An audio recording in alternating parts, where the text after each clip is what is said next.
We are live. How about you, everybody? Welcome into this week's edition of the Auburn Live call-in show. Today is November the 27th, 2022. Is that right? 2022. 2022. That's what I said, Jhead. 2022. We've got I'm presuming we're going to have a fantastic show for you tonight. Lots of calls, lots of comments, lots of questions. Here to do it all, help me wade through all this, is Mr. Jhead. And Mr. Keith and Mr. Justin Hokanson will be joining us soon. Fellas, how about you? How about you, Jay Lee? How about you, everybody? How about you, everybody? Oh, Keith down there. Hey, once Justin gets in, I'll kind of shuffle off a little bit because obviously he's the guy that everybody. know your place, Keith. Know your place. Hey, before we get started, I want to big how about you to Jessica Andrus with eXp Realty. If you're looking for a home in or around Auburn, Opelika area, Lee County, Alabama, give Jessica Andrus a call with eXp Realty. 5-star realtor, 334-704-4442. Residential investment properties. You can sell your home. She can do it all. 334-704-4442. Fellas, Auburn lost the football game yesterday, and I don't even care. Sorry. Hey, they played their ass off. Good for them, dude. Ran the football down their freaking throats. I loved it. I would love to see this offense the first of the season. I would love to see how Auburn would have done had they run this offense from the get. I agree. Whew. So, tip of my cap to Mr. Will Friend. Mr. Will Friend. Much maligned Will Friend. Absolutely. And not to say that the offensive line didn't have problems. I mean, they did, but sure. What's the old saying? But he figured out a way to use they did well. I mean, Auburn rushed for more yards against Alabama during the. I saw the stat somewhere. Jhead, did you see this? Yeah, I think it was. Here we go. There's the start. It was the most yards I think Saban's given up since Georgia Southern when he made the 10-horn comment. Oh. Let's let this. Listen, it was a fantastic performance. Obviously, you would have, if Auburn had a chance to win that game, you had to play clean completely. You couldn't afford turnovers, penalties. That all happened in the first half. Missed calls. Yeah. You also needed Bama to not play well. Like Georgia played terribly against Missouri, but that Georgia team didn't show up against Tennessee. So it's kind of like this. Auburn needed the Alabama team that played A&M to show up. And that didn't happen either. So it was kind of twofold, really. But they played hard. I mean, that's, you know what? 22-point difference is probably the difference between I hate to say it. You want to believe you have more talent than that if you're a fan of a school. But that was probably an accurate reflection of the difference between the two rosters right now, in my opinion. And it doesn't mean it couldn't have been closer. But these things have a way of evening it out. And dude, two months ago, if you would have told me Auburn was going to score 27, that's what I said, 27 points against Alabama, I would have bet my house on it that they wouldn't. Dude, this offense was anemic, was pitiful, was awful. Awful. And look, as good a day as Jarquez had on the ground, you got to tip your hat to Robbie Ashford. That kid played tough. Oh, man. I mean, look, by the end of the game, you could tell how beat up he was. He's holding his hip. He's over there kind of clutching his hand. I mean, he's been banged around. I think he had, 16 carries in that game for 100+. You know, the kid, he may not be the most talented passer ever, but I saw something out of him yesterday that makes me think, okay, if you get a guy in here that can develop quarterbacks, maybe you have something. I'm not saying that he's the only quarterback you should have on your roster, but I don't think he's a lost cause at quarterback. I saw something out of the kid. Me too. Jhead, I'm with you. I'm changing my tune on him. I'd love to see how somebody could mold him into a quarterback. I really would. Justin, how about you, big dog? What's up? Nothing much. Basketball game. It was a good win. Auburn won. Beat SLU. SLU, good team. St. Louis is top 50 KenPom, so they're a good team. I mean, Auburn was down 5 with a couple minutes left, so had a nice run and won the game, and yeah. How was the crowd? It turned out okay. It was very slow arriving. I thought it was going to be really bad, but by tip-off, it was decent. It was probably, I'd probably say, 8, maybe 7,800, 8,000 actually in the seats. So Not bad. Pretty good for a Sunday afternoon. Students coming back, Thanksgiving after church, 2:00. All in all, it was pretty good. Well, before Brent Riley gets his pennies in a wad any further, tell us about what's the latest, Justin. What the hell's going on? Oh. Auburn needs a football coach. And he's a damn good football coach. Any hope for these folks? I mean, yeah. What a turn the weekend. Take us back to the weekend. Yeah, so walk us through the weekend. I guess you go back to it all runs together. I mean, look, the Lane thing, that was supposed to happen. It just goes to show you that it's not done until it's done. Everybody thought that was done. For whatever reason, it didn't work. I mean, only Lane really knows the answer. We've heard a lot about, his kids and wanting to stay in Oxford. That's certainly a reason, to trump everything else in the end. So that doesn't happen. I don't know if I buy Lane saying, well, I told my team, but I didn't really want to address it until after the game and da-da-da. I mean, that's all after the fact. So, I think he said what he needed to say. And then, for whatever reason, he had a change of heart. So that doesn't happen. That ship kind of sails. And what I was told, even going back to last week, that is if that deal's not done by kickoff of the Iron Bowl, watch attention turn quickly to Lynchburg, Virginia, Hugh Freeze. And that's seemingly what happened. You saw those reports Saturday morning when Thamel and Lowe, generally when they report that, they wait until it's, damn near done, or it's about to happen. We try to provide more intel to our people. And so, we're going to be wrong more often, but we try to provide people with more perspective and context. So, I think, look, when it came down to it, I've always said I'd be surprised if Freeze was the hire. I've been told that would be an uncomfortable hire for John Cohen and Roberts, but he's got a lot of support from the boosters. He always has. He checks a lot of boxes for what Auburn needed. And my gut is that when my gut is that everybody was aligned with Kiffin. And when that didn't happen, I think that it became now back to some people that support Hugh Freeze, like Jimmy Rain or some of these other some of these other big boosters. I think they said, okay, you had your shot, didn't work. Like we want Freeze.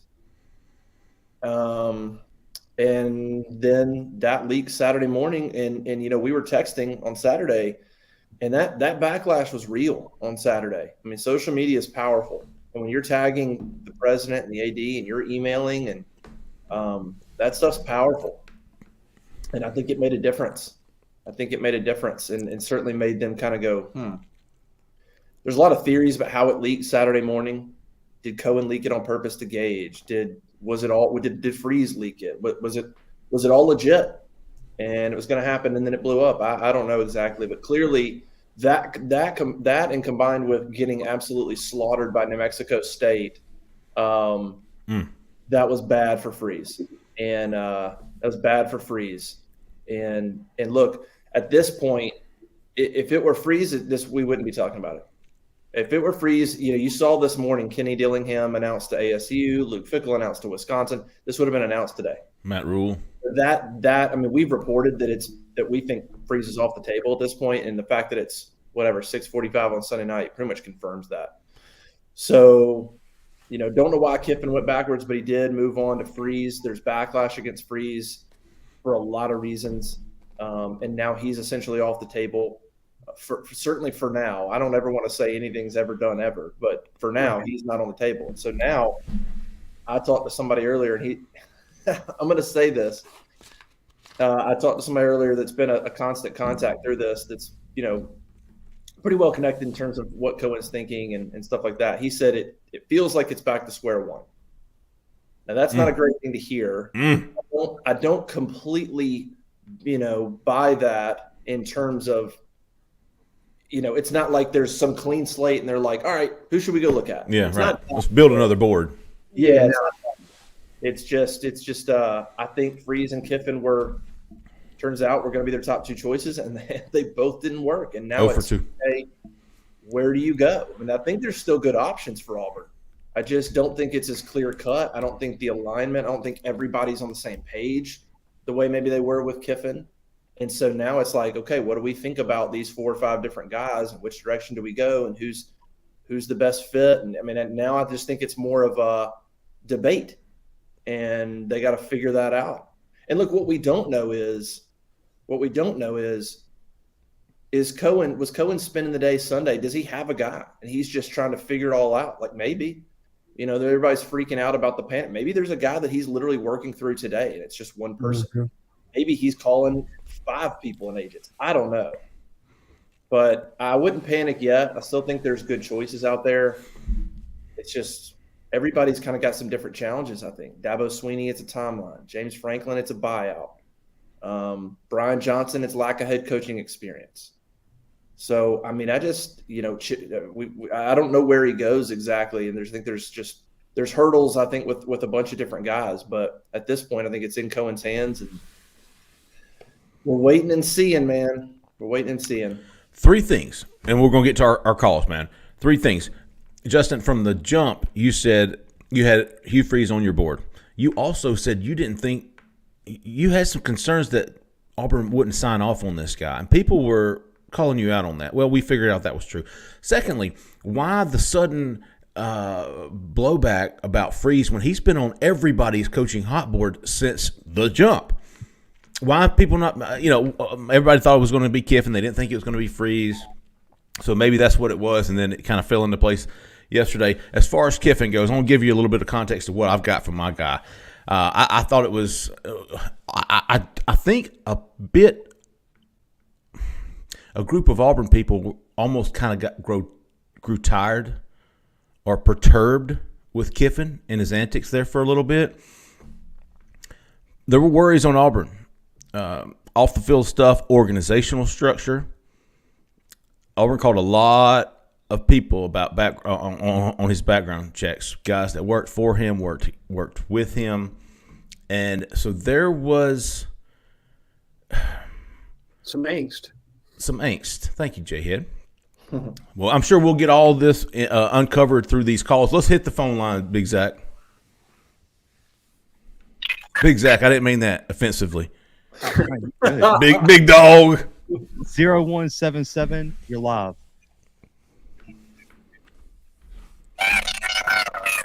No. Oh, Alvin's back. Yeah, he is. Hang on. Let me make sure.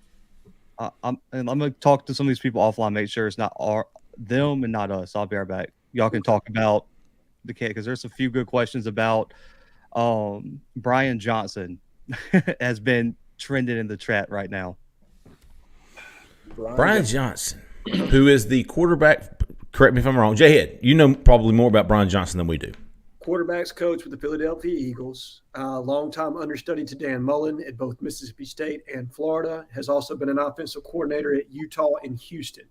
So he's got SEC ties as far as that's concerned. Obviously, he's on a team in the NFL or coaching with a team in the NFL right now that is doing a lot of things from an offensive standpoint that are pretty much in vogue, so a very trendy system that he would potentially employ here at Auburn. So there's some attractive parts, but you've also got some unknowns, and Justin hit it. No head coaching experience at all. And is Auburn in a position right now to hire somebody who's never been a head coach? I really can't say that because I wasn't in the interview. That's where the interview process with John Cohen becomes invaluable because the questions that get asked, who would be your offensive coordinator, defensive coordinator? Those guys aren't available. Who do you have next? What's your, what kind of culture are you planning to build? What kind of off the field staff? How do you plan on running off-season work, strength and conditioning, all those other things that they know to ask that, we're not privy to. So it's hard for us to say, is Brian Johnson a good hire without, having that information. But he does have some characteristics that I can see that would be attractive. Okay. And one more thing I'll say on him, and I don't know the answer. I'm just posing a question, and that is, whoever the hire is, part of the equation has to be hey, when this hire's made, can we turn around and immediately go sell it to NIL? And Brian Johnson, to me, would raise a question. If you hired him and you immediately go to people and go, all right, we got our head coach. Let's get this thing pumping. They go, who we hire? Brian Johnson. Who's that? Guy from the Eagles. Okay. Is he who that there's a little bit of difficulty immediately selling that to try to raise money, NIL, whatever you're going to need to do. That would take time for people to get used to him. And so it's not the end all be all, but you that's why Kiffin was going to be so easy. You hire Kiffin, money was going to flow in. Everything was going to be easy to sell that. And now it's like, who can you get that can help that cause and that you can sell fairly easily? I'm not sure. I agree, Justin, completely. I mean, Kiffin was a brand. Hugh Freeze had relationships to leverage that NIL capital that you're talking about. A guy like Brian Johnson, like you said, that would require him to sell himself to these boosters, to these larger, people that are influential within the organization that are going to contribute, those large NIL dollars that we need to be competitive. Yeah. So, all right, Zach, get us going, big dog. All right, we roll them back in. 0177, you're live again. Hey, y'all, how y'all doing? We're doing fantastic. I got two questions. First of all, who is y'all's real, goal to be the third, guy? Is it going to be someone we haven't heard yet? Who do we have online here? This is Jeremy from Enterprise. Sorry. What's up, Jeremy? Who's at the top of the board at this point? Do we know? Is that kind of what you're asking, Jeremy? Yes. Who is it? Is it someone that we don't know yet? Maybe kind of waiting around the corner. Well, if it's somebody we don't know, then we don't know. Like, if I knew that it was somebody we don't know, then I would know. Well, let's say who's still on the table here. Okay, here's some. I would say realistically, James Franklin, Brian Johnson, Dabo Sweeney, Luke Fickle's off now. I mean, Cohen likes Dave Aranda, but I don't think Dave Aranda wants to leave Baylor. Is Jeff Grimes on your list? I don't think so right now. Sonny Dykes I've had on there for a while. I don't know. I have no clue the level of interest there, but he's obviously killing it. We've heard Chip Kelly's name at UCLA. I haven't really talked about him because I just don't know the level of interest. I don't know. I wouldn't shock me at all if Auburn's talked to him, but boy, that seems like an odd fit. Yeah. I kind of lean to if you told me right now I would lean Dabo, Johnson, Franklin. Just those three was kind of where my focus would be at the moment. But there's just hangups with all of them, and so I don't know. Okay. Well, I got one more question, and I'll let y'all go. Now, maybe some of y'all got a little bit more, insight on this now since the NIL has been out for a while. Can Auburn compete with Tank Bigsby's draft status, maybe being at a late second, early third round? Can Auburn match that kind of money? I was told, Jeremy. Hey, we appreciate your call, man. Great questions. All right, thank you, man. Yeah, you got it, big dog. I've had this conversation. The first day, first two rounds, no. Yeah. Late round, I think Auburn's going to do what they can to make it comparable, to give him something to at least think about. Jhead? Yeah, I agree, Jeffrey. I was told fourth round on, they think. Yeah, that's what actually. Yeah, fourth round on, they think they can make it comparable, or at least worth his time to come back, improve your draft stock under a different head coach, different offensive system that maybe fits your skill set a little bit better. They think there's a sales pitch there, but you're right. Anything 1 through 3, yeah, I don't think that they think they can match that because that's guaranteed money. Well, if I get the NFL point of view here, and the agent's going to say, Tank, by your third year in college, everybody in the NFL knows who you are. They know what you are. They know what you can and can't do. And 1 year is not going to change it. I'm just saying that's what an agent is going to tell them, advisor, whoever. And then also, even if the NIL is comparable, your clock in the NFL still doesn't start till you get to the NFL. And you make your real money if you're not a first-round draft pick on that second contract. Well, that's one more year you'd have to wait to get that second contract. And we're seeing this a lot. A lot of guys ain't getting to that second contract anymore, especially at a position like that. So I think regardless of what Auburn can offer him, it's going to be difficult to keep. Well, that's fine. That's my But on to victory can only control what they can control, and that's making a comparable offer. They're going to do their best. There's right. Well, by the way, if a new coach deems this is a guy I want to keep, the new coach may say, you know what, got this guy, got that guy, got this guy coming in, and you know what, we're getting this transfer too. There's let's spend other things in play. Right. And the only thing I would say, Keith, if you're talking from agent perspective, and I'm in Tank Bigsby's camp, if his draft grade comes back and it's fourth round on, and I agree with you on the second contract where you make your money, if you get cut in training camp, you get zero. You get absolutely zero. If he makes NIL money, that's guaranteed to him. So I think that's something that his camp will consider. But is it an overweighing factor? You're right. I don't know. I think whoever he's probably being advised by will tell him, hey, it's time to turn pro. But we'll see. All right, Zach, keep us rolling, big dog. Appreciate your questions, Jeremy. 0970, you're live. Who we talking to? Where are you calling from? Don Juan calling from Gadsden, Alabama. DJ, what's up, big dog? Oh, not much. Quick question. So with Freeze totally off the board now, it sounds like, or I'm just reading the tea leaves, that Cohen's got his guy or got it narrowed down to a couple guys. What do y'all think? That's what you want to believe, right? That he's got control over this? That he's got it under control?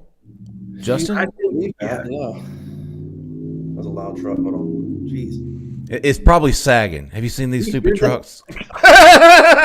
Jeez. That's ridiculous. Yeah, you'd like to think that. I mean, I'm still just going to look, I've thought Cohen has handled this well up until, I guess Friday. Now. And I'm not necessarily bashing him, but I can't completely just change my tune because Kiffin didn't work out and say now he's handling it terribly. I don't, Kiffin didn't work out. I don't know all the details there. I think there's a little bit of criticism on the Freeze. Okay, if Freeze was your guy, if you just ran background checks on Kiffin and Freeze, and that's it, and Freeze's baggage, I mean, that just wasn't good planning. I mean, that didn't make a lot of sense. So I think right now we're just waiting and seeing. Let's see how this thing plays out, and then I think you can maybe make a better judgment on, did he actually have a plan right now? Is he scrambling right now, or is he nailing somebody down right now? We don't know that. We got to wait and see who that hire is. So I'm kind of wait and see on Cohen. I still think he's been through searches before. He's been through this before. So let's not throw him away just yet in terms of how this is going. Let's see who they land. But I don't think anybody could tell you right now, nobody outside of Cohen probably, where this thing's going right now. I'd agree with that. And look, and you're right, Justin. He's got history as far as running a coaching search goes, particularly the last one he ran at Mississippi State, where their number one target was Billy Napier. That didn't work out. Then they pivoted to Joe Judge. That didn't work out. And then they landed Mike Leach, who seems to have worked out at Mississippi State quite well to this point. So I think he's probably done all of his homework. He's vetted all of his candidates to this point. You're right. He constructed a board. Now it's just about closing somebody and getting everybody else on the same page with the direction that you want to go, because there are people within the university, obviously within the executive committee and the president, that you have to make sure that they're aligned with what you want to do next. So I think there's a sell job, to the actual target themselves, and a sell job within the university that has to transpire, and that takes a little bit of time. Good question, Don Juan. We appreciate you, big dog. All right, see y'all.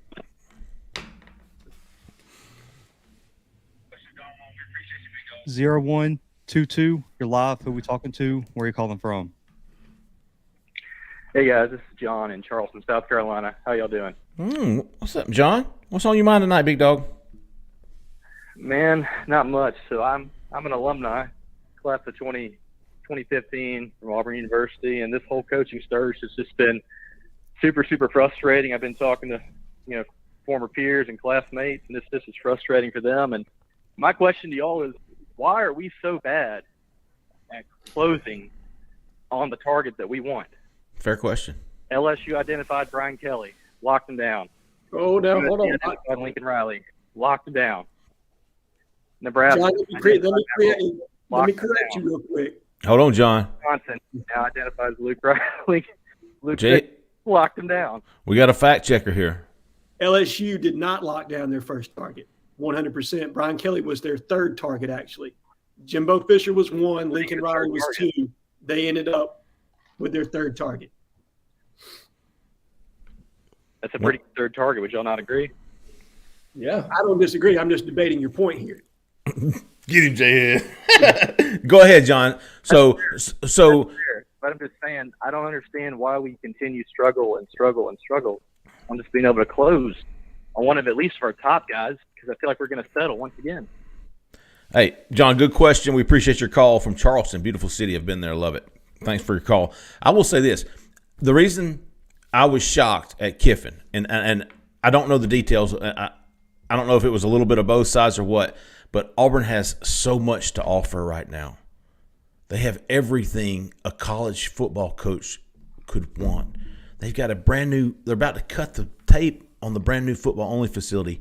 They've got a jacked-up NIL budget. They've got the fan base. They've got the facilities. They got everything you want right now. And the first option fell through. The second option fell through. No fault to their own, of course. Probably should have saw that coming. But I understand John's frustrations here. Yeah. Yeah, the only thing I'd say on I mean, a couple things on Kiffin. One, anybody that is attempting to get inside the head of Lane Kiffin, that is a mistake. Lane Kiffin is an odd dude. So that's number one. Be careful when you're trying to rationalize, why he didn't do it. That he's a weird cat. Okay. Dude, he probably just didn't do it just despite John Sakalavakats. I mean, he's a weird guy. He literally just a few minutes ago responded to somebody on Twitter who said he just strung Auburn along because he's best friends with Saban, and he replied BFF. Like he's just a weird guy. So, I'd be careful trying to rationalize like why he did it. Certainly if your kids want to stay there or if your daughter wants to go to Ole Miss, that's definitely a factor. He got a raise out of it.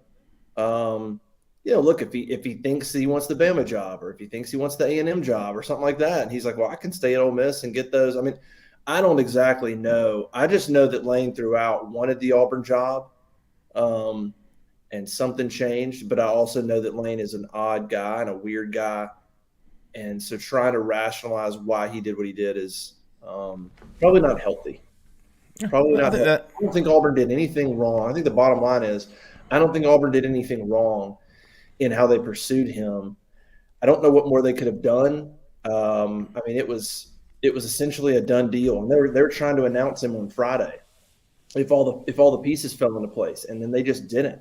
So I don't think Auburn could have done anything differently there. The guy just didn't pull the trigger for whatever reason. It is what it is. But I can't really criticize Auburn up until that point. Now we're in the stage where we're waiting and seeing. But up until that, I can't blame them for. I don't think they messed it up. I think the guy just made a call. Zach, keep us rolling, big dog. Oh, I'm sorry. Go ahead, Jhead. No, I was going to say we don't know how we've closed just yet. I mean, the earliest, like Justin just said, that we could have hired somebody was Friday. True. It's still relatively early in this search. If we get to Wednesday and we still don't have any information in the direction that we're trending, okay, I can see the freak out at this point. But we're just now into a Sunday after the Iron Bowl. I think everybody needs to take a deep breath, relax, and let's see what Cohen does in these next couple of days to kind of pull this all together. Fair enough. December 1st was always the day you needed somebody. You needed them before December the 4th, but December the 1st was probably kind of your cut line. All right. 3767. You're live. Who we talking to? Where are you calling from? Yes, sir. This is Connor Stipe from Silicaga. What's up, Connor? How y'all doing tonight? Doing well, Connor. What's your question, big dog? Well, somebody just kind of – I had a question. Somebody just kind of Jhead just kind of went over it, but I was just going to ask, how long does this search go for? Like, what day should we expect an announcement to be made? I think Jhead said, surely by Wednesday. That was my question. So we kind of already answered it. So No. He can go into a little bit more detail, Connor. That is a great question. We do appreciate it, man. From Sylacauga, home of I was telling. Go ahead. home of the famous Jason Caldwell. Yeah. Yes, sir. I think I've called before. Yeah, this is my second time calling. Good to be talking to you guys. Good, Connor. We appreciate you calling, man. Jhead, timeline, your deadline. Let's talk deadline. Sure. Because I think what we all know is that December the 4th is like D-Day, right? You need somebody well in place before December the 4th just because of what's going to happen with the transfer portal. And whether that's leveraging the portal to acquire talent or that's trying to retain the talent that you've got on your team as far as that's concerned. And then also you've got the clock in recruiting. December 21st is National Signing Day. You've got to build a staff. You've got to build an off-the-field staff. You've got to do evals. There's a lot of work to do, and we've got 12 kids in the class right now. Projected totals somewhere north of 35 to 40. So there's a ton of work, and the sooner you get somebody in, the better. I think our AD probably understands that. But at the same time, I don't think they want to risk compromising the search just to hire Joe Schmo. They're trying to close. They're trying to close somebody, like Justin said, that's got kind of a brand that can help them with NIL, which is the most pivotal piece in recruiting right now. Listen, and you've got 3 weekends. That's all I wanted to add, Keith. Jump in here. You got 3 weekends of official visits left before signing day, and the first one is Friday. Damn it! That was what I was going to say. Yes. Boom. Right there. Oh, boom. In all seriousness, you say, okay, well, hey, official visits don't start till Friday. We're good to go. You can hire somebody Thursday. No. No. Right. This person who you hire is not coming alone. First of all, they're gonna probably bring a few people with them from wherever they're at. But you need to be on the same page with the people that are still at Auburn. They're going to hand the baton. It's like the nuclear football when the presidency changes power. You hand it off to the next guy. There's a lot of info with this current staff. Now, a lot of these guys are still going to be on this staff moving forward, at least in the interim. Some of them even long term. But the sooner you can get somebody hired, the more you get. Look, there's a lot of reasons you want a guy hired quickly. But if it's Thursday, that's really precedent because you can't set official visits. Well, you can. But at that point, a lot of these guys you want to bring in may have already scheduled official visits elsewhere. So how do you combat that? Well, the current staff, they're having to schedule official visits right now, not even knowing who the next head coach is going to want to recruit. So the sooner you get on the same page there and get all that solved, the more cohesion you can have in that first week. And what you don't want to do is waste official visits that first weekend for guys that the head coach isn't going to want, the new head coach. And 2, waste the kids' 5 official visits. So it is imperative that you get it done sooner or later. Monday, Tuesday, Wednesday. I mean, Wednesday would be, God, any later than that, and you're almost throwing away that first weekend, quite frankly. December the 1st deadline. That's absolute. I think you need somebody in place ready to roll December the 1st. And that's absolute. Just like Keith said, you got to lock. You got to think this. I mean, this staff's picking up commitments. They got Darren Reed. They flipped Darren Reed on Friday. We're expecting another commitment in the next 24 hours. Yep. So this staff's going on about business. So you got to think some of these kids are already locked in for official visits. You've got Georgia, LSU both playing. Is it Saturday? Yes. So that ought to help win some visits just by default. Yeah. Well, look, here's the other thing. If you hire somebody within that Southeastern Conference footprint, they're probably going to know who a lot of these kids are anyway. It'll be easy. But if Chip Kelly theoretically is a legitimate candidate, or James Franklin, and even though Penn State does recruit Brian Johnson, every day is going to count. Okay, every hour, every minute is going to count. You might end up seeing a smaller official visit list on that first weekend when, like you guys said, LSU and Georgia ain't hosting anybody. That's a prime weekend. And also Auburn recruits, moving out west a little bit. Well, who's playing in that Big 12 championship game? Is it Texas and TCU? Who's playing in that game? I don't Kansas even. Kansas State. Okay, so you don't have to worry about those guys much. ACC, you got Clemson versus North Carolina. That's good for us. Okay. So that's good for Auburn. So you got to take advantage of that weekend because that next weekend, you think Georgia's going to sit back and let you grab recruits and bring them over and meet your new coach? Clemson too. doesn't work that way. You got to take advantage of the time you have. I agree, Keith. And the only way that this gets past the first weekend is if the juice is really worth the squeeze. Right on. It's got to be a massive name for you to want to not have somebody in place. Connor, there's your answer right there. If it's not going to, you're going to make that call quickly. I mean, you're going to make it as quick as you can, anyways. But if it's not by this week, it's for good reason, right? Right. Okay, so here's my question. If that scenario's in play, and it is that big one out there, or a big one, if you're Auburn, you have to say something at some point. You have to go public and say, this is why it's taking so long. Because panic is starting to set in, guys. I don't think it's already starting to set in. We all know this. Everybody listening knows it. You're going to have to start leaking it. How do you combat that? Maybe not a name. To Justin. Yeah. What do you think? Maybe not a name, but hey guys, this is. Hey guys, don't worry. Yep. It's figured out. Yep. Something to stop but, it. Yeah, you would need Jimmy Sexton or Trace Armstrong or whoever to massage the media, letting them know that there are things going, whatever. You know what I mean? Something potentially in play, but I don't think Auburn would blow it and leak it just because they don't want to compromise landing another target. Maybe Sexton will call Justin back. The name. I'm not. You don't have to say the name, but just hey guys, just so you know, it's moving in the direction it needs to move. Just something like that, just to calm people down. I mean, think about all the guys that got hired today. So if you're an Auburn fan, you're sitting there and you're like, when's it our turn? What the hell's going on? I mean, that's what everybody's really saying. What one phrase is going through everybody's head? What the hell is going on right now? Right. WTF, Zach. Keep us rolling, big dog. Connor, great question, big dog. Appreciate you. 7342. You're live. Where you calling from? Who we talking to? Hey, you got Bruce from Auburn. What's happening, boys? OPP, what's up, Bruce? I'm doing well. What's on your mind tonight? You're an absolute clown for thinking Dabo Sweeney is coming to Auburn. There's just no chance. And just to say Aranda's out and Sweeney's in, how does that make sense? Clemson, he's won 2 natties there. I'm not disagreeing with you, Bruce. I will. Let's talk about it. Appreciate your question. Appreciate your call. Dabo Sweeney, Justin. Why in the hell is he on your list? Oh, am I the clown? I didn't. I did he call me? Yeah, I'll leave that one, Justin. If you don't want to, man, I'll take it. Jhead and I can handle this one if you want. Yeah, I didn't know who he called a clown. Look, I'll just say I didn't officially add him to our hot board until today. I mentioned him. All I feel good about is that reps on both sides have spoken. Past that, I haven't said anything really regarding him. I was unsure even the legitimacy or the seriousness of it.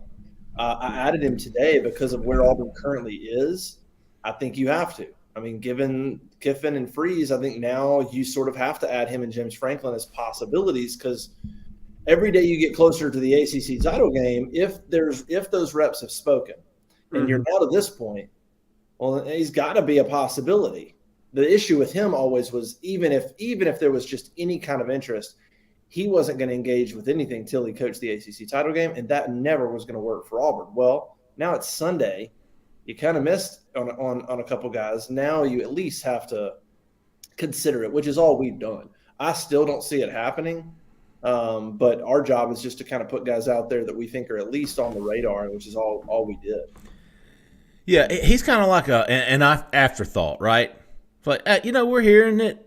What's it going to hurt throwing his name on the board? Because we're hearing his name. Yeah. And you're not the only one, Justin. No, not at all. So I don't think he's going to leave either. Right? If you put a gun to my head, he's going to leave. But why would a guy consider? Well, 10 wins. He's built such a good program that now 10 wins isn't satisfying to the fans. That gets hard for a coach that has seen all that work come. And that's not knocking the Clemson folks, fans. That they got a great fan base. That's happened in a lot of places. Steve Spurrier up and left for the NFL. That was why. And so that's one reason. And then the other reason, what is the future of the ACC? You just took my point. Okay? Oh, sorry. Well, you go ahead. You take that. I'm going to hand it off to you. You run with it. So right now, in the changing landscape of college football, you are very, very – we are trending towards a power 2, not a power 5, okay? And if you're not in the Big Ten or the SEC, there's the potential that you're going to get left behind. Now, schools like Clemson will probably figure out a way to get out of the ACC at some point, okay? But does Dabo Swinney want to play that game? Is that something that's being encouraged to him? Like, hey, this is your opportunity now to make a jump to another flagship school. Now, I'm with Keith. I'm with Hope. It's hard for me to see that actually happening. But if a conversation has taken place between his representatives in Auburn, and I believe that it has, that's that's reporting. That's what that is. That's reporting to say there has been contact. That's the only thing that was done with this hot board update as far as that's concerned. And look, I think it's unfortunate when any person – I get your point as far as probably feeling like it's an illegitimate thought to put it on there, but that's not the world we're in. The world is reporting, and that's what we were trying to accomplish there as far as that's concerned. Well, and also, did anybody really think Brian Kelly was leaving Notre Dame for LSU? So No. what that has done is it made people in our world say, well, might as well put him on the contact made, So Yeah. Did anybody think that Jimbo Fisher was really going to leave Florida State for Texas A&M? Well, I did, but All right. I saw the roster do this, but I'm just saying. But no, you're right. I mean, you didn't used to see guys leave one big name program for another. It didn't happen because you reached the pinnacle if you were at a big name program. You didn't need to go to another one. You had already reached the peak, right? Now you've seen it happen more than it's ever happened. Right? Sure. Lincoln Riley? Yeah, Lincoln Riley to USC. Jimbo Fisher. Nick Saban leaving the Dolphins and going to Alabama at a time when they were bottom half. Hell, leaving LSU. He didn't go directly, and neither did Urban Meyer. Urban took that year off, but still, you didn't really see that. You didn't really see that. No, look at all Notre Dame's coaches through the years. Lou Holtz didn't come from USC. He came from Minnesota, where he got him put on probation. But, it was beside the point. It's irrelevant. The point is, you know what I mean? You didn't see that. Now you're seeing it. So maybe it's not much of a shot in the dark as it used to be. Okay. Hey, that's why he's on there, because it's legitimate.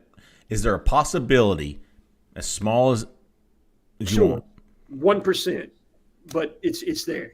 Right. That's why we clown, son. Zach, keep us rolling. 5810. You're live. Who we talking to? Where are you calling from? Hey, fellas, this is Anthony from Montgomery. What's up, Anthony? What's up, man?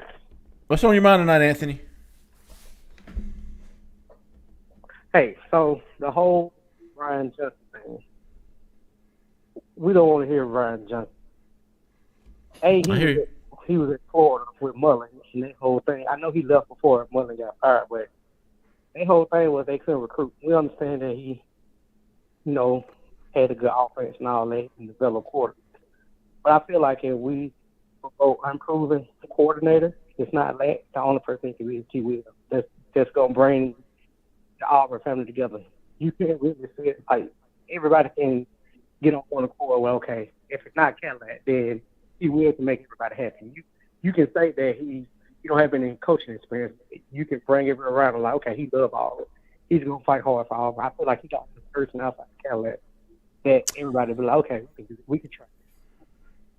Hey, I like it, Anthony. Appreciate your call, man. And I said this before. If you love Cadillac because he loves Auburn so much and he's so good at loving Auburn, and your only drawback is his lack of coaching experience, you got the same guy down in Orlando with several years. So, hey, you're not going to catch any blowback from me for T-Will. Uniting the fan base, let me tell you something. Y'all might disagree. Listen, Cadillac, nobody loves him more than I do. Nobody's more proud of him than I am. I'd feel so bad if and when Auburn had to fire him and it just didn't work out. Yeah. Yes, that's Everybody a valid point that nobody's thinking about. But it's one of many reasons why he won't be the guy, and I don't even think he's being considered. But can you imagine putting him in that situation, rolling the dice with Carnell Williams, and then in 3 years or 2 years going, oh gosh, it's just, and then you got to fire Carnell Williams.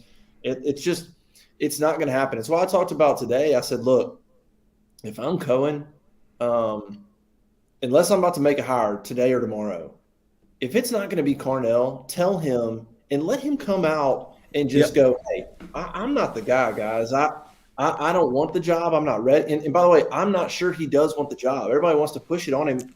I don't know that Carnell legitimately wants the job right now at this point in his career. I don't know that he wants it. So I don't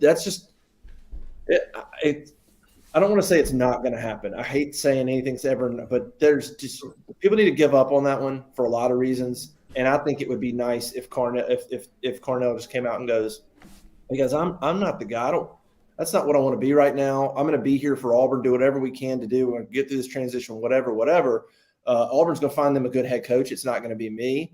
But I would only do that if Cohen's thinking of hiring somebody tomorrow, don't do it. But if you're legitimately going, I don't know where we're at or who we're going to hire, and it could be days or whatever, it would be a bad idea to just end that speculation. But he's not going to be. But he's not going to be.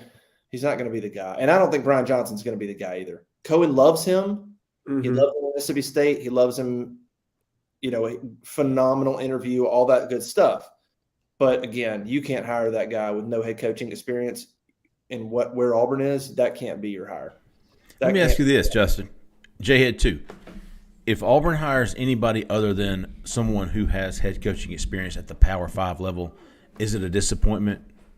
Yeah. Maybe not to you personally, but to the fan base. It depends on the relationships.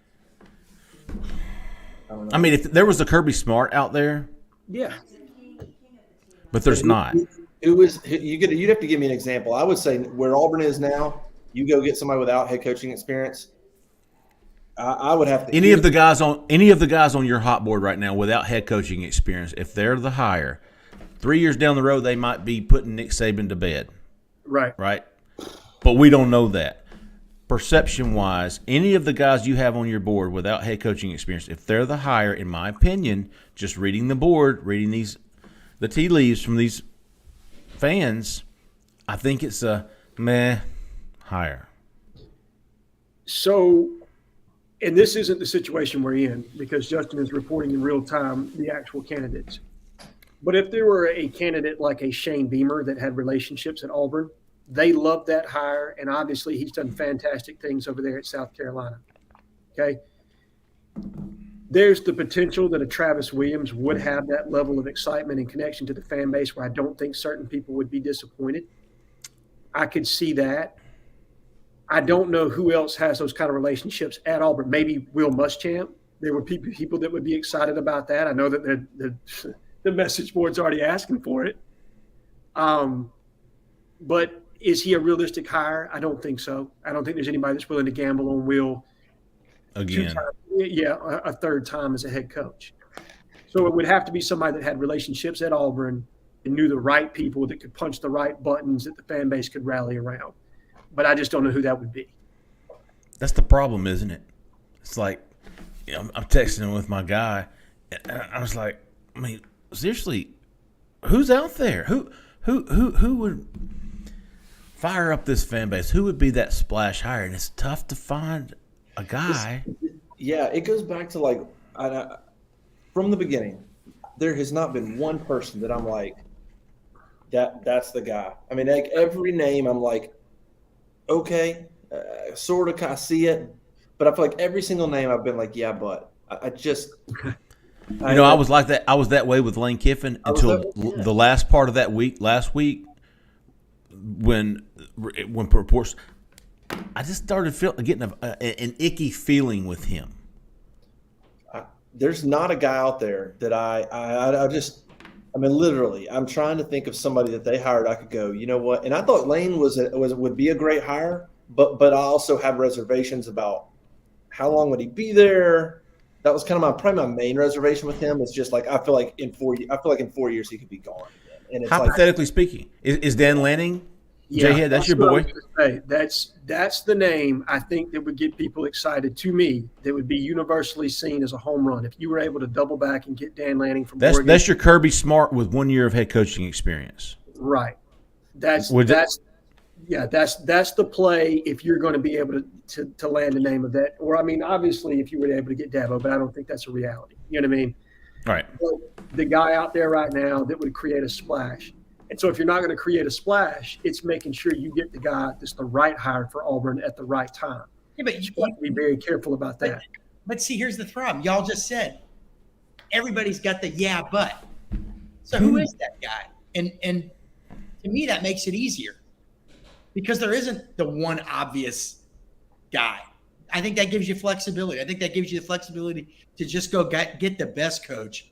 Right. Go get the best coach. Because a few weeks ago, remember, 3 days ago, everybody thought Lane Kiffin was okay. I can get on board with this. But 2 weeks ago, people were like, I don't know about Kiffin, man. Does he fit Auburn? Then you start thinking about it more and more, and you can kind of convince yourself through some sort of psychosis, I guess, But so I'm just saying, I mean, I still maintain there's a lot of people that could do well at Auburn and that people would fall in line as long as they're just not a total jerk. They don't have to. I don't know. Proven winner, I think, is the most important. A guy that's a winner, but also he can recruit. Now, not everybody's had top 10 classes. You don't have to. That is not the only thing that determines whether you are an elite recruiter. I mean, Chip Kelly was an elite recruiter at Oregon for what he needed to win at Oregon. He wasn't going to win any recruiting national championships, though. So, I don't know. I know I'm talking in circles. I just think there's a lot of intriguing possibilities out there.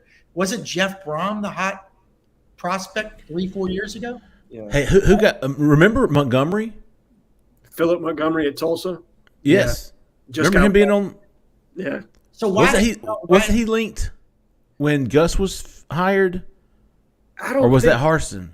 That was I think probably Gus. That seems like that's been a while. Yeah, but I saw that and I was like, I remember that guy's name.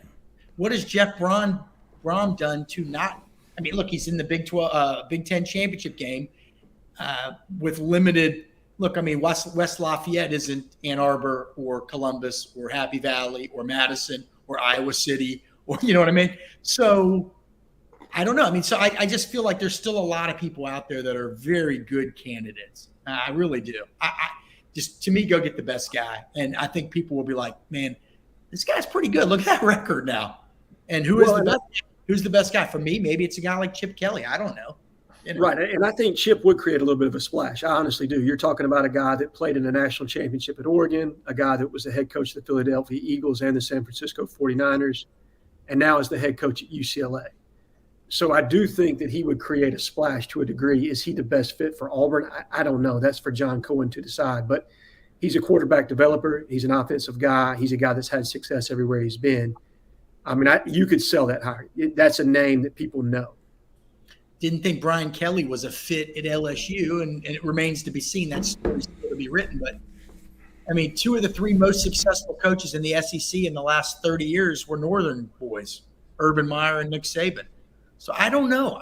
The fit thing, I know you guys are more Auburn people than me, obviously. I've only been covering them 10 years, but I just feel like let me identify who the best guy is that's going to put together the best staff and can recruit, and I'm going to roll with him, period. He'll fit in. He'll figure it out. A guy that's winning a lot of games is going to be smart enough to figure out how to fit in at Auburn, in my estimation. Well, I think you just hit on some points would involve fit, Keith, because somebody that understands Power 5 recruiting makes him a fit at Auburn. I think that was, if I'm going to be honest, the biggest downfall of the Brian Harsin era is his inability to leverage relationships with the Board of Trustee members that he needed, or the PTB, however you want to refer to them as, and then his understanding of recruiting and thinking he was going to be able to out-coach people, to a degree, which is not going to happen in the SEC. It's all about talent acquisition. So if the head coach understands that aspect of it. Other than that, he was great. He didn't understand the board and he couldn't recruit. Yeah, right? You know what I mean? That's a pretty shitty fit, right? Excuse my language, but So I think if they understand those things, that makes him a fit to a degree. When I say fit, I don't necessarily mean like, hey, he's got to talk with a Southern drawl, and you know what I mean. He's got to be able to go into. Well, and if Brian Kelly taught us anything, it's that you can learn a Southern draw very fast. God, come on, don't do that to me, Keith. Come on now. Have we got any more callers? I don't want to keep them A away. million. Hey, Anthony, hey, great call, man. You got us talking. Great call. Let's roll them out, Zach. 9494, you're live. Who we talking to? Where are you calling from? Hey, this is Scott from Virginia. Hey. Oh, Scotty. What's on your mind tonight, Scott? Now listen, I'm on a little bit of a delay from what I can hear y'all talking in the computer. So if I interrupt, just let me get this out. Yeah. Auburn may not like this, but I'm going to tell you, Kiffin was never going to be hired at Auburn. That was all Jimmy Sexton.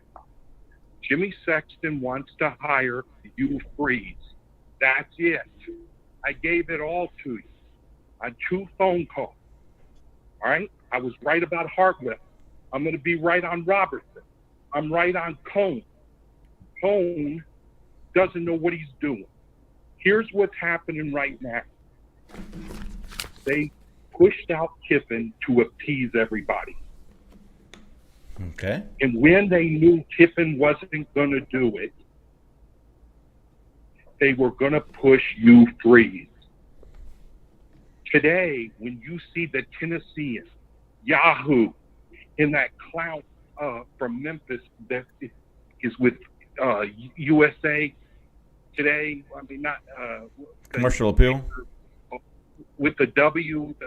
Dan Wolken. Yeah. Wolken, okay. Dan Wolken. When you see him doing, and I agree totally with Justin, how it was a disingenuous text. Okay, when he is pushing you Freeze, and now here's the thing, and I'll be done. I won't call anymore. It's over. You didn't believe me, but this is what's happening. Now, personal.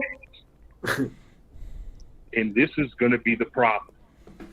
When he talks to Cone, he's going to say, hey, are we getting you free?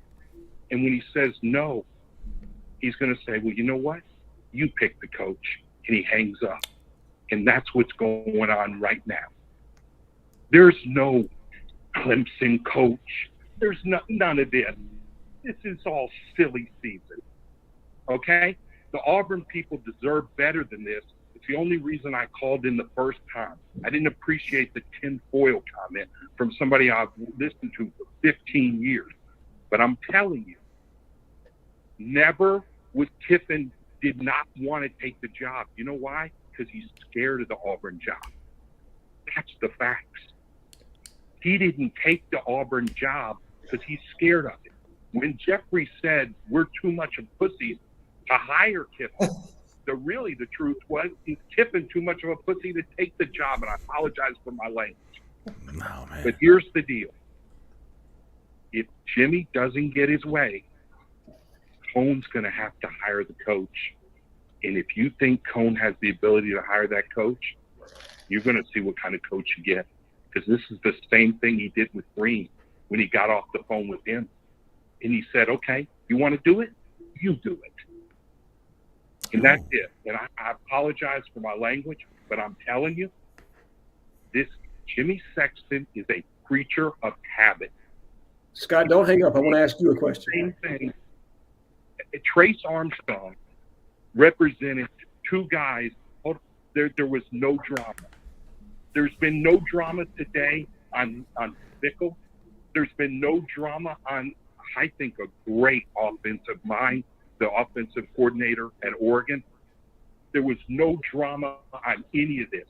You had to create drama to get you Freeze, to get Auburn desperate enough to take you Freeze. That's it. And now he didn't get what he wanted, and now he's going to be a nightmare.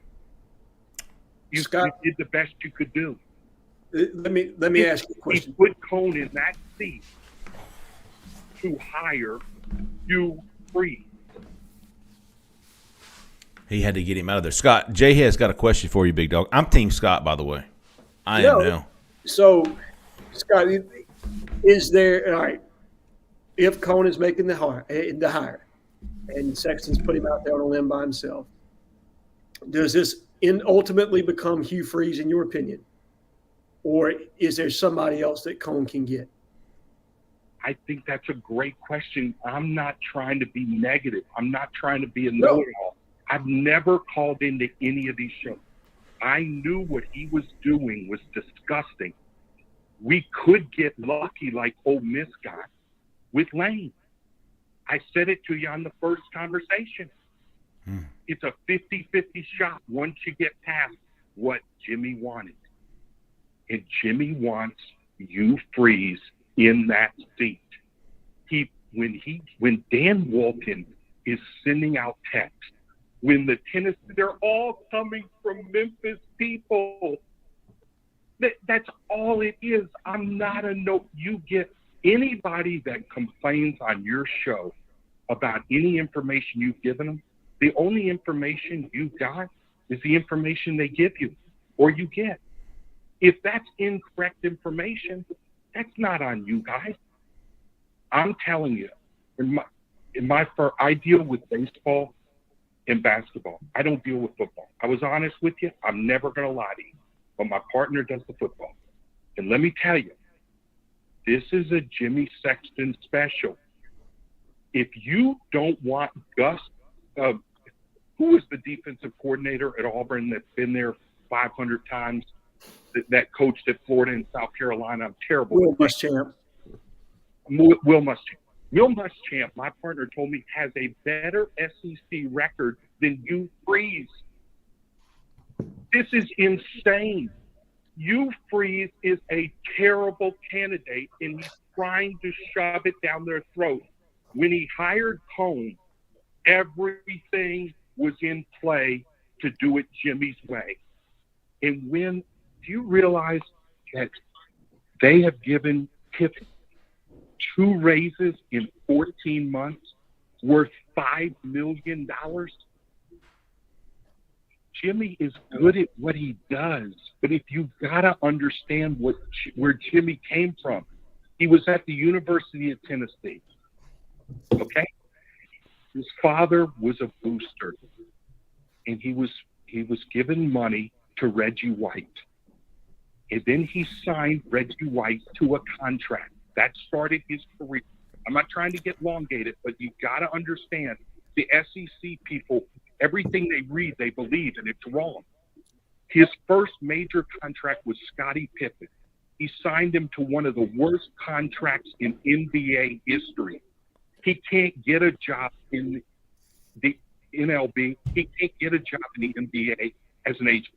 But he's got a nice loophole. If he puts the athletic director in the place, he has all the control. Because he can go to that president of the university and say, if you hire the wrong football coach, you're getting fired too. And that's how it all works. He never had Auburn's best interest ever in this move. And I'm sorry to say that. Well, no, you're not wrong. I mean, I think can I just say I appreciate the call. I think we should move on. But I don't. Sexton doesn't have anybody but his own and his client's best interest. I don't think anybody thinks he has Auburn's best interest at heart.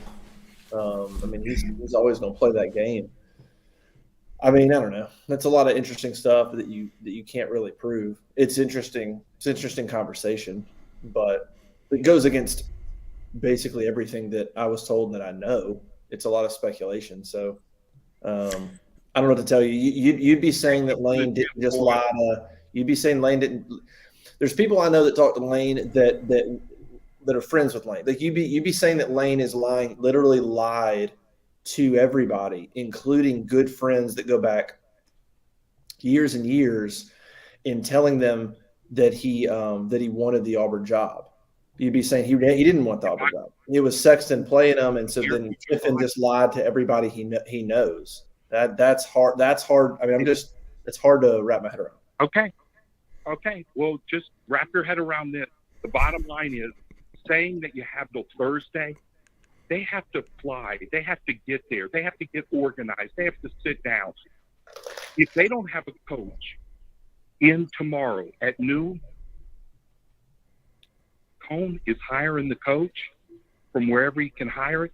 And when you say I'm making statements, Hartwell's information you didn't have, but I had it. Now, how do I missed that. I wasn't on that show, so I'm not familiar. I'm sorry. When nobody had that at all. I'm telling you that right now, Kiffin never wanted the job. Nothing to do with Auburn. Nothing to do with how great a school it is. Okay. It was Kiffin. And he didn't want it. So Jimmy Sexton used that to say, you don't want this to go on and on and on. You don't want a Brian Harsin. So you're going to hire you Freeze. I'll let you go. You don't have to believe me.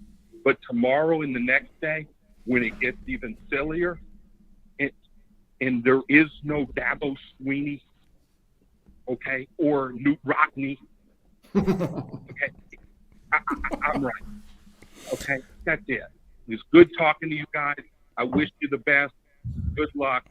But lying is something these people will do for $5 million a year extra. Hey, Scott, we appreciate the call, big dog. Any week, any show we have that you don't call in, I'm going to be disappointed. Please call in. I agree. Hey, keep us rolling, Zach. Good stuff, dude. I'm trying to decide who has to follow that up. But oh man, I'd like to have a bong and go sit with Scott with a big bong and just watch the sun come up. 41, 48, you're live. Who we talking to? Where are you calling from? Hey guys, it's Gomer. That's a mic drop. I can't believe you made me follow that guy. Who is this? Gomer. Gomer. Oh, poor Gomer. You made me follow that guy. If you cut me off, Jay Lee, after that, I swear to God, I'm going to be pissed off. I'll be doing you a favor, big dog. Well, that was. We're sorry. I gotta say, Justin, it seems like Cohen got a little bit played by Kiffin. I mean, he could have talked to his family beforehand and known what was going on, and there should have been some like agreement ahead of time.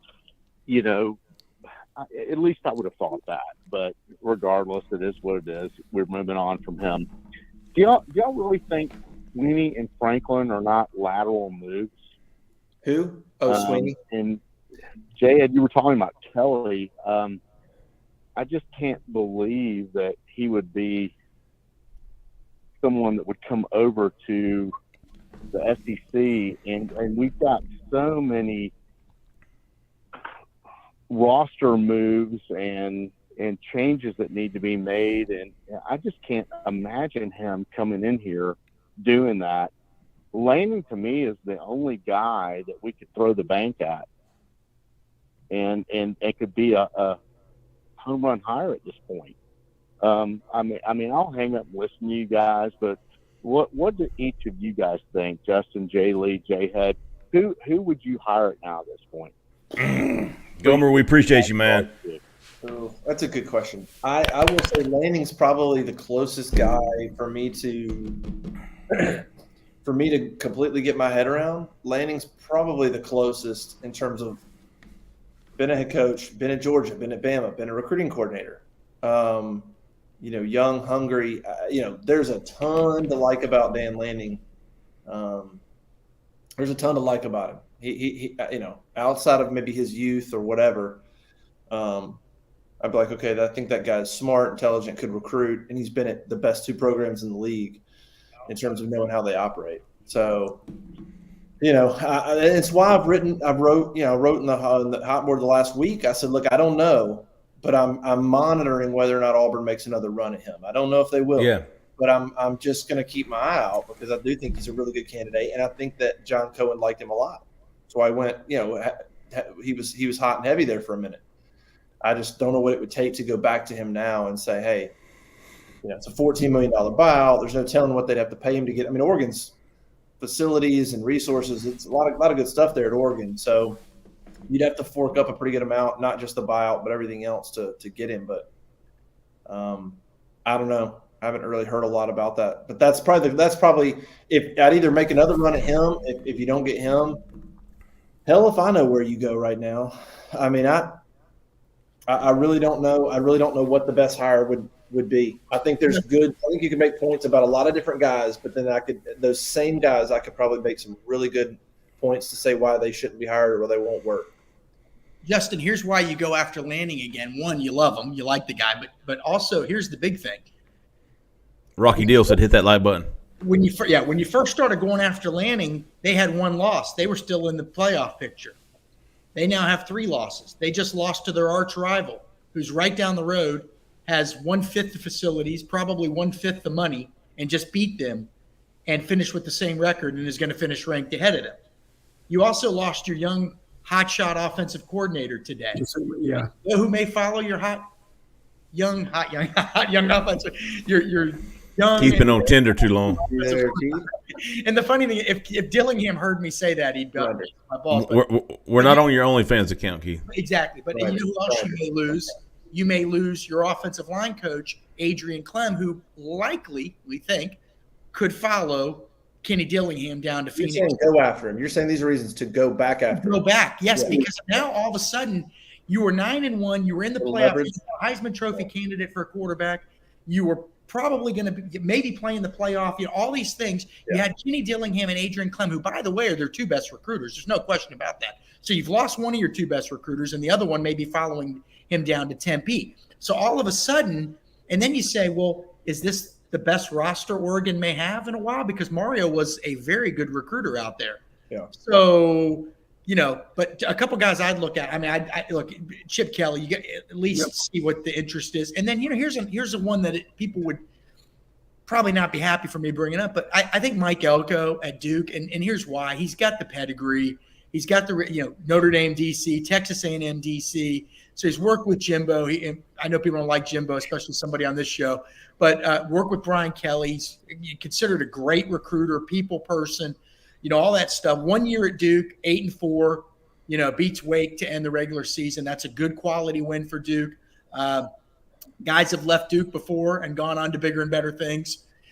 So that would be a guy that, we take a look. Do we see what this guy has to say? But Lanning, I absolutely agree with Justin for all the reasons I mentioned. Give it one more shot because he might not feel as good about his future right now as he did maybe 2 Sundays ago. Jhead, Lanning train? Yeah, it's Lanning 1, Chip Kelly 2 for me. I think that's where you go right now. You've got one that is an extremely young, popular, defensive-minded head coach that understands the landscape extremely well, having coached at Alabama, Memphis, and Georgia. So he understands the territory. He understands what he's walking in against, can build a great staff. I mean, I think he just makes a lot of sense for a lot of reasons. Kelly, offensive-minded head coach. He's been in the NFL. What is popular right now? It's NIL. So he's worked with guys that understand what it's like to get paid. He understands what it's like to put together a staff. He built UCLA from the bottom up. I mean, they were garbage when Jim Mora left, and he built that program into a 9-win team. So if I've got 2 shots, those are the 2 shots I'm taking right now. And then, who knows what happens after that. But those are the 2 guys that I would probably rally around, try to make a move on if I'm John Cohen right now. Dan Lanning for me. Zach, keep us rolling. Yeah, before we get to the next caller, the chat is going to have y'all's head if I don't put this comment up.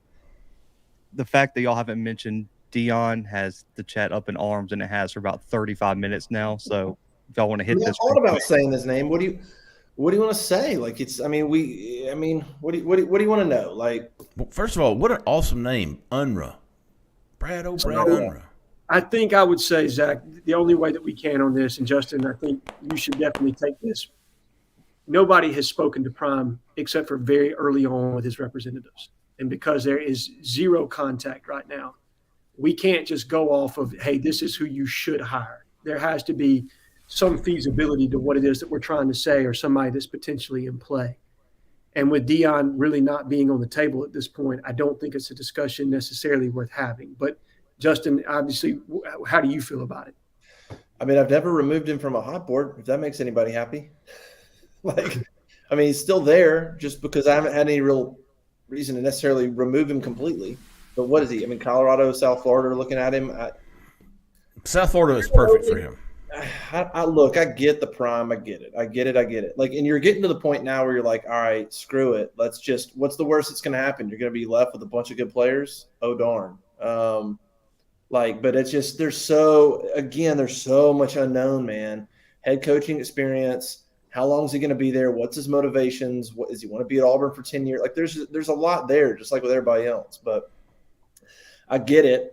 I get the everybody just wants studs, and he would probably bring studs. There's no question. As a recruiting guy, that's going anywhere right now, man. Yeah. And look, if this is unfair to do this, you can tell me if this is unfair. But if you took away, if I just told you, hey, there's a guy, the coach at Jackson State, really good recruiter, and he's being looked at by Colorado and South Florida, and then John Cohen hired that guy, wouldn't you be like, wait? The guy that Colorado and South Florida, that's the only two programs that wanted him, that's the guy Auburn hired. Wouldn't you be like, if that's unfair, if I'm taking away too much of stuff about Deion that you can't discount, like you can't take it away, that's fine. But I'm just saying the lack of head coaching experience is glaring. Lack of coaching experience. In general, yeah. I don't know. And I get the fan argument. I understand it. I understand the infatuation. Look, it's prime. Everybody loves him, okay? But if college administrators are shying away, and there have been open jobs, Georgia Tech, where he played, did not get into the Deion mix at all. Okay? And he'd be great for us, by the way, just as a full disclaimer. Like, I want him. I mean, Deion Sanders, it would be us because Deion, for what we do, he'd recruit. He'd make great sound bites. He'd be fun to cover. Like, I have no reason to like not want that guy at Auburn. I'm just trying to think practically and maybe think the way Cohen's thinking. Right. I think that's what you're trying to do. You're trying to put on your GM hat and think, all right, how's John Cohen thinking? How are other athletic directors seeing Deion? And I do think that the prime prep thing has caused some hesitation there as far as that's concerned. I do think that the lack of experience and necessarily not having any coaching experience at the G5 level or the P5 level is scary to certain athletic directors. I think Colorado's in a position right now that they feel like we have zero to lose, and look what he's done at Jackson State. He can probably do this here. And here's the other thing. Deion has fantastic recruiting ties to the state of Texas. Texas is a state that Colorado 100% has to recruit to be successful. It is an extremely smart play for Colorado to target Deion with where they've been as a program, what he was able to accomplish at Jackson State. I think Auburn's in a little bit of a different situation. I know I'm going to get flamed for that. Go at it. I completely understand it. I'm just trying to tell you from John Cohen's seat, potentially how he's thinking. He has a legit offer from Colorado, by the way, too. You know, they gave him like a $5.5 to $6 million offer, and it's just kind of in his court. They want an answer after the SWAC championship this weekend. Prime doesn't really want to make a move till after the Celebration Bowl a week later. So it's kind of just a holdup right now. But Colorado has an offer on him right now, and they're just kind of waiting for his response. All right, then. And so if he doesn't want to move, Auburn obviously can't wait. And the timing, that's a huge deal because if he wants to wait a whole other week to the Celebration Bowl, that puts Auburn in a major bind. Signing day's 10 days after that. Yeah. All right. Yeah, I think. All right, Brad Unruh. There you go, big dog. Keep us rolling, Zach. 3365. You're live. Who we talking to? Where are you calling from? Hey, what up, fella? This is Bo from Moody. Bo from Moody. Hey, man, I think we just need to sit back and just relax and chill and let the chips fall where they fall, man. I'm down. Bo, that's way too rational of a thought. Let's do that. Can you post that on the message board? That'd be great. I'm serious, man. Everybody's getting uptight about it. I mean, what's gonna happen is gonna happen. You're right. That's the true statement. It's the truest thing. You're absolutely right, Bo. Bo, do you have some recruiting stuff, man? Got a flip from LSU. Hell yeah. Darren Reed. Yes, sir. Okay. You're talking about another recruit we're fixing to get. You talking about Hood? He's not the one, but yes, I believe he would be next if things went the way that I think they'll probably go.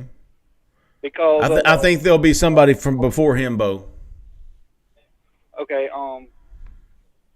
his uncle, I think it's his uncle, was on the Tiger Tailgate show yesterday.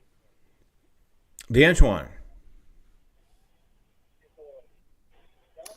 I remember DeAntoine Hood.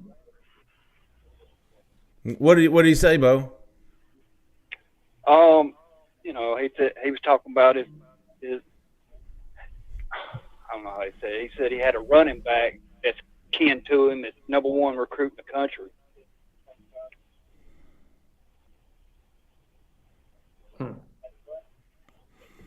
Well, I tell you, Bo, Keith and I both full-time recruiting guys. We both, I think, easy to say that I think Auburn will poach Michigan State once again. They've already gotten Clay Whedon from Michigan State. I think they'll get Colton Hood from Michigan State. And I think there'll be a commitment here soon. And then I think Colton Hood would be my guess as the next guy. So Yes, sir. we'll be tracking that for sure, Bo. We appreciate your call. If people don't calm down, they're gonna have heart attacks, man. The high blood pressure is going around there, Bo. I mean, I was proud of our team last night. They showed heart, man, and they didn't get. They did.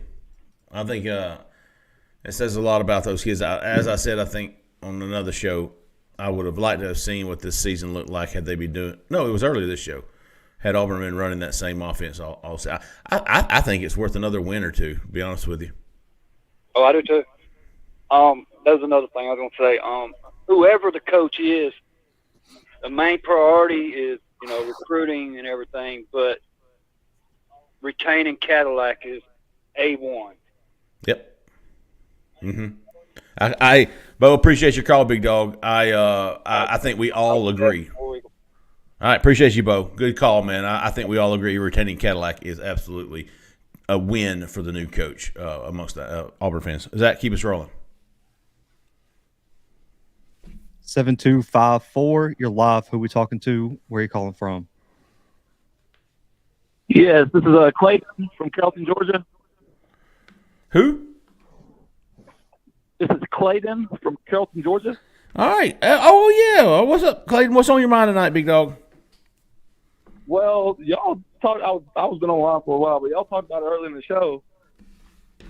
Dan Lanning just makes all the sense in the world. Yep. I mean, he was my number one guy before the Kiffin stuff even started. I mean, it don't make no sense why he's not getting the most serious look out of anybody. Like, if we go hire the Eagles quarterback coach over Dan Lanning, that would make no sense to me. We're not waiting on him for a conference championship game anymore. We can give him anything he wants right now. I think he would be a out of the ballpark hire. And I just wanted to call in and say that before y'all get the notes early in the show. Thank you for taking my call. Appreciate you, Clayton. That's we all agree with you, man. You're not going to get any disagreements or but from that. Zach, what you got? 2800. You're live. Who we talking to? Where are you calling from? Hey guys, can y'all hear me okay? Yes. Who we got here? My name is Garrett Mashburn. Hey, Garrett. I'm from Fayetteville, Tennessee. All right, man. I'm actually a student here at Auburn. I was just wanting to call in. I'm a new member and everything, so I love what you guys are doing. Thank you, Garrett. I just wanted to mention two things, and then I'll hang up. So I think kind of the craziness with everything with the Lane situation kind of started after that kind of fell through. I don't think everybody was mentally prepared to go to the Hugh Freeze route. So it's kind of calm there for a bit, and then all of a sudden it went straight to panic, and I just don't think people were mentally prepared to get to Hugh at that point. I think that's fair. But and also one more thing, and I'll hang up. I'm not against Hugh at all. I think there's been kind of obviously the uproar on Twitter and everything with Hugh and everything, and I'm definitely not against Hugh whatsoever. I just think the thing that's held me back this whole time with that hiring is I feel like it would just kind of be like a great coach and everything. I totally agree with everyone that he's a great coach, but I just feel like that would be settling. When there's other options out there like Dan Lanning, like if you can go after Dabo Swinney, which it seems unlikely, but if you can go get like a Dan Lanning, I think that would be an absolute home run hire for the situation we're in. I think he would be great for recruiting here in the South. Ties, obviously the ties to the South, super young guys, so we could have potential for a long-term hire, someone that could be around for a long time and we could build with. And I just think he would be a great hire. I think that's where I would turn my attention to. I wanted Sickle along with Lanning after Lane fell through, but I think Lanning would be the guy right now. So I'll hang up, but appreciate you guys. Yeah. Hey, Garrett, appreciate you joining. We appreciate your call. We appreciate you listening. I think we're all on the same boat as you are. We're all in that Lanning ship, Garrett. I think he's just got to want to be here. That's the thing. Right. That's what you don't know. I mean, I think we can want him, but if he doesn't want to be at Auburn, then it doesn't work. So that's what we don't know. He's already publicly said no, but as Keith pointed out earlier, you've lost your OC. You're going to lose your other. Bo Nix is probably, a lot of things have changed in the 2 weeks that he has declined interest in that job. Zach, keep us going, big dog. Appreciate your call, Garrett. Good stuff, buddy. 0506. You're live. Who we talking to? Where you calling from? Yeah, it's old Hogbone. Hogbone! What's up, boys? Hey, baby. How about you, Hogbone? Hey, I've been listening to y'all. Sometimes I'm a little late, but I'll listen to y'all next day, All right, that's all right. We'll allow it. But, yeah, I was been very active on the message board here lately. I've seen you. Fellas are starting to panic a little bit. Look, I've been around this thing a long time before a lot of y'all even thought about it. So I can tell you right now, Auburn's going to be here. It's going to be all right. But we've had a few little setbacks here, but I had a little bad little feeling about Mr. Lane. I don't know. I kind of like Will Harris said today in his little clip. I think maybe the boys are a means to an end for him, and they're not not looked at in the same light as we would like for a coach to look at. I think that's very. Said, Go ahead. I think that's a fantastic point, and I completely agree. That may be one of the things that rubbed me the wrong way about him towards the end of the last week. Keep going, Hogbone. Yeah, I think so. The deal about Hughes, I mean, looking at it from an administrative point of view, yeah, I agree. He's a fantastic coach, all that, but you can't have half you, or maybe more than half now. The women make up a lot more in university, and they're growing in number in the alumni base. But you can't have them mad at you. And whatever's going on up there, what's happening, that's something that they're going to need to settle. And it's concerning, Well, if you're looking at it from a man hiring, I've hired people, fired people in my career. And I'm tell you something, that would give me pause for concern, even as much as I like the man. So let's move on. I hear you. Y'all already covered the rest of the ground there, Lanning and so forth. But that being said, they're going to find somebody, and they own the job. I'm not, and we're not. So we just going to sit back and wait and not panic. Chill out, Hogbone. Ain't that right? Yeah, just hold on, boys. We'll be all right. Let's give old Lacker, let's love up on him a little bit right now and tell him thank you real good. And, do what we need to do. And maybe we'll have a bowl game coming, and we focus our attention on that while they get the other going. As far as what that does for recruiting, I'm sorry. But it is what it is. We'll just have to get by, and sometimes, like the old saying is, sometimes you got to let the rough end drag. Drag that rough in, Hogbone. We appreciate your call, big dog. I think they wrote a song. Appreciate you, Hogbone. Didn't 38 Special write a song, Hold On Loosely? That kind of describes what that whole phone call to me. Just got to hold on loosely, baby. Hold on. Okay. Zach, you got anybody left? Yeah, we're not going to get to everyone tonight. We'll take 2 more callers. And how many is on hold? Let's do one question. 1, 2, 3, 4, 7. Yeah, just one question. Roll one question. Let's roll. We're moving. Lightning round, big dog. We're lightning round. Hold on. So one question. We're moving on. So 5960. You're kicking us off. Who we talking to? Where are you calling from? What's going on, man? It's Edward from Selma, man. Edward from Selma. Edward, what's up, Edward? What's your question, big dog? Man, I've been arguing with Fireball for 2 weeks. I had a 7-minute call with him a week ago. I got 2 questions. Give us your best one. First priority. Why is Hugh Freeze our second target? We 5 Gus Malzahn. We turn around and 5 Brian Harsin. And you tell me we want to pay $10 million to Lane Kiffin. Did anybody watch the Ed Bowl first night? Anybody watch the Alabama game?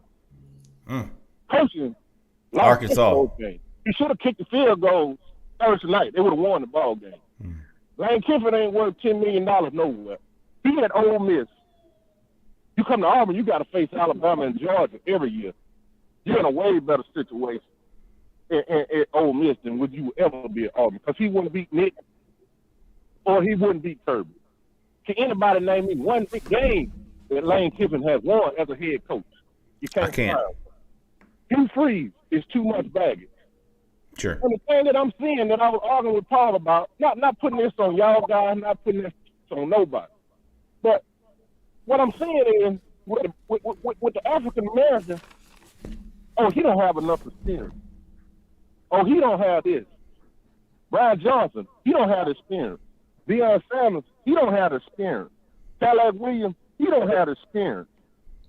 But we can retread these other coaches in. I just heard Hokinson say he didn't know what Deion wanted to stay at Auburn for 10 years. Well, you know damn well Kiffin wanted to stay, so what's the problem? I agree, and I've said that. I'm seeing a double standard. I'm seeing a double standard. And I said the same thing about Kiffin. Recruited, yeah. Guess what? You got to go in the home of these black people. I hate to say it like that, but I'm just tell you the truth. If you want to have a good football team, you got to go in the home. That's why Brian Harsin is gone now, because he couldn't relate to the young black athlete. I completely agree. So, I mean, hell, he couldn't hardly relate to the young white ones. Hey, we got one of the top players in the whole, probably going to be in the country right here in Selma, Alabama. We got a player that's committed to Penn State right here in Selma, Alabama that I didn't see Auburn recruit. Sylvester Smith? You know, Jerry Smith, top player, probably going to be the top player of the state in 2025. Dakari Nelson, okay. Yes, that's right. That's one of them. But it's plenty of talent here. Nobody can say Auburn better than Cadillac Williams. If you think Lane Kiffin can come to Auburn and outcoop what Cadillac will be able to do for Auburn, you crazy. Cadillac Williams recruited Auburn 2 weeks ago against Texas A&M, and everybody in the world has seen it, man. That was a big one. Get you some coordinators to put around Cadillac. If you want to spend $10 million on Lane, I'll spend $2 million on Mullen as an offensive coordinator and put him on the side with Cadillac. All he needs is somebody with some head coaching experience. I'm cool with that. All right. I'm cool with that. But some of these names getting thrown out here, they shouldn't even been up for consideration in the first place. Unless we want to continue to be a 9-3 team or 8-4 team, because that's all you're going to get out of Lane Kiffin. At Auburn, that's all you're going to get. You can talk up Alabama and Georgia. Hey, he good for at least 1 or 2 more losses to team that he shouldn't beat. Edward, I will say this. I promise you, nobody wants Deion Sanders more than these 5 guys you're looking at right here on the screen. It'll be a blast. I can believe that. It's been directed for y'all, I promise you or not. But And by the way, it's not it's directed to one race. I mean, I have people the same color mine or me saying the same thing, but I just don't understand. I don't understand it. Yeah. I mean, start from somewhere, man. yeah. Well, thanks for the call, man. That's the number one trait you got to have as a coach. Can I get guys to follow me? Hawson couldn't get guys to follow him. Cadillac has one trait. If Hawson had that one trait of being able to lead and get guys to follow him, hey, we would have had a hell of a football team. Yeah. He's a leader. That he has it, man. He's a leader. The experience will come over time, man. I agree, Edward. Bleed on the booth, man. Hey, Edward, we appreciate your call, man. We make it all high, we're gonna get stopped back 10 years. Yeah, I agree. There's a lot of good points in there. I will Fantastic. say we definitely criticized Lane Kiffin for that was my biggest thing is I don't think Lane would be there in 4 or 5 years. I think he'd be gone. That's my biggest thing about getting Lane and turn on heat and he's out of there. And then where are you at? So I think we've said that about him. Everything else, man. Yeah, I mean I agree. Like you never know. I mean, look, I remember when Dabo was hired at Clemson, and Dabo was an assistant in Alabama. He had a lot more experience than Cornell, but nobody thought Dabo was going to do what he did. When he was hired, it was kind of like, I mean, nobody was like, dude, they just hired a guy who's going to win multiple national titles, turn that program into an absolute powerhouse over the next. Nobody thought that. So, I mean, I can't disagree with anybody that thinks that has the opinion that he just had. We certainly aren't. Saying, we're certainly not talking about black coaches and white coaches the way we're not thinking about it that way. It's just the fact. Some guys are experienced and some guys are not, and that matters to people making hires. Is what it is. But you're right about Kiffin and Freeze. We talked about that. There's a lot of negatives. There's positives with those guys, but there's negatives too. There absolutely is. All right, Zach, hit us real quick, man. We got to lighten around this stuff. 7202, you're live. Hey, what's going on, fellas? This is Coach Anderson from Birmingham, Alabama. Coach Anderson. So we all know we all know the positives of keeping Cadillac, but are there any people out there that are intimidated about having to keep him? No. That's my question, fellas. No, that's good stuff, Coach Anderson. Does anybody disagree with me? Firm no? No, I'll say no. And you want me to tell you why? Because he's not a divisive guy. We've talked about this before. If he was a guy that didn't put Auburn first and had people rallying behind him as a new head coach, you might have some reservations. But that's not who Cadillac Williams is at all. So not a divisive. Okay. We'll have his guys fall in line behind whoever the leader is. Good stuff, Coach Anderson. Hit us again, Zach. 7390, you're live. What's up, guys? This is next year for sure. I'm from Clanton, Alabama. All right. What's on your mind tonight? All right, so I'm going to throw out two names at y'all. Glenn Schumann from Georgia, and Shane Beamer. I just wanted to see y'all's thoughts on them two, and I'll both go.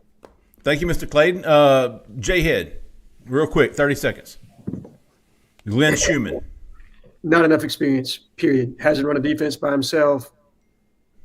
Don't see it. Next one. Shane Beamer. Not leaving South Carolina. I don't think he'd leave South Carolina, but I'd have the conversation after what he's accomplished, for sure. I hear you. All right. I like it. Good stuff, Mr. Clanton. Keep us rolling, Zach. 1199, you're live. Hello. Oh, is that Miss Texas? Hey, you're live. 1199. Oh, sorry, guys. Can we talk about Hugh Freeze just for a second? Yeah. Okay, I've never called into a show before. I just wanted to call because I'm 66 years an Auburn fan, and I am one of the ones who absolutely did not want Hugh Freeze as our coach. Understandable. Integrity is just so important to me, and that's my primary reason. So my question is, how important is it to everyone to consider the Auburn Creed when hiring our next coach? And I'll hang up and let you guys answer. All right. Thank you, Miss 66. The Creed, it's on my priority list, but it's not at the top. I really don't. I mean, hold on. I'm not going to hire a scumbag. And but you think Dion lives by the Creed? I don't. I don't think he's going, hey, we're going to take the stairs and hey, we're going to do no. But Lane Kiffin could not have cared less about the Auburn Creed. No. Right. I think what's important, and when you mention the Auburn Creed, is do you understand the university? Do you understand the people? Can you put fans in the stands? When you say the importance of the Creed, I agree. You want somebody that probably wants the best things for your kids and the best thing for your program, but it is unfortunately a scoreboard business, and it is about wins and losses and making sure that you have people that are there to support your program. So, yes, I think it would be a factor for me. The Creed would be, but it wouldn't be the determining factor. 8427, you're live.